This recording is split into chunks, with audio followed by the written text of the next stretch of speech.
America के राष्ट्रपति Joe Biden ने फिर कहा कि इस बात के कई संकेत हैं कि रूस अगले कुछ दिनों में यूक्रेन पर हमला कर सकता है। अमेरिका की ओर से बार बार आ रही ऐसी चेतावनी को लेकर यूएन में दोनों देश आपस में भिड़ गए। दरअसल रूस ने यूएनएससी की मीटिंग में आरोप लगाया कि पश्चिमी देशों का एकमात्र मकसद जंग करवाना है। रूस ने कहा कि अगर पश्चिमी देश ऐसा नहीं चाहते तो यूक्रेन की कठपुतली सरकार बहुत पहले ही मिन्स्क समझौते को लागू करने के लिए मजबूर हो जाती। रूस ने यूएनएससी में कहा कि पश्चिमी देशों का इकलौता मकसद जंग करवाना है। हम कह सकते हैं कि पश्चिम रूस के साथ जंग करना चाहता है। यूक्रेन के उपराष्ट्रपति ने कहा था कि डोनबास की विशेष स्थिति पर कोई नया कानून नहीं होगा। उन्होंने ये भी स्वीकार किया कि मिन्स्क समझौते को लागू करने के लिए पश्चिम द्वारा उन पर कोई दबाव नहीं डाला गया है। मिन्स्क समझौता रूस को इस बात की गारंटी देता है कि यूक्रेन कभी भी नाटो में शामिल नहीं होगा। वहीं ये समझौता यूक्रेन को अपनी सीमा पर कंट्रोल का अधिकार देता है।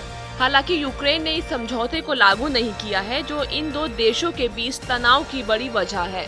वहीं अमेरिका ने कहा कि इस बात की आशंका बढ़ गई है कि रूस यूक्रेन पर हमला करने की योजना बना रहा है।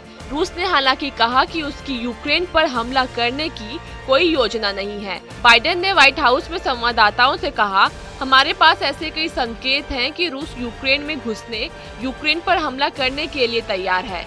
उन्होंने कहा कि यूक्रेन से लगी सीमा से रूसी सैनिकों की वापसी के दावे पर अमेरिका को कोई संकेत नहीं नजर आया। बाइडेन ने कहा कि अमेरिका के पास विश्वास करने का कारण है कि रूस बनावटी बातें कर रहा है ताकि वो अंदर जाने का बहाना बना सके। वहीं रूस ने मॉस्को स्थित अमेरिकी दूतावास के उप प्रमुख बाट गोरमन को देश से निकाल दिया।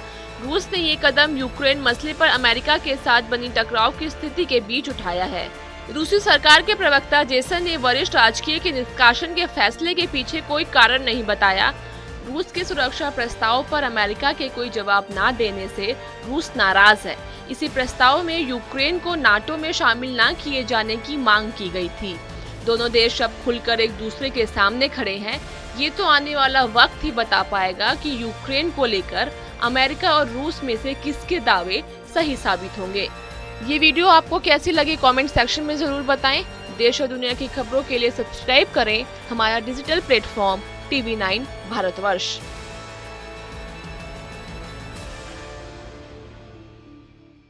कोरोना धर्म नहीं देखता, जात नहीं देखता, अमीर गरीब ऊंच नीच नहीं देखता। कोरोना सिर्फ मौका देखता है, लेकिन आप उसे मौका मत दीजिए। बस इतना कीजिए, जब कभी दफ्तर से, बाजार से घर लौटिए तो इतना ख्याल जरूर रखिए कहीं आपके साथ कोरोना आपके घर तो नहीं जा रहा। भूलिए मत, कोरोना अभी जिंदा है।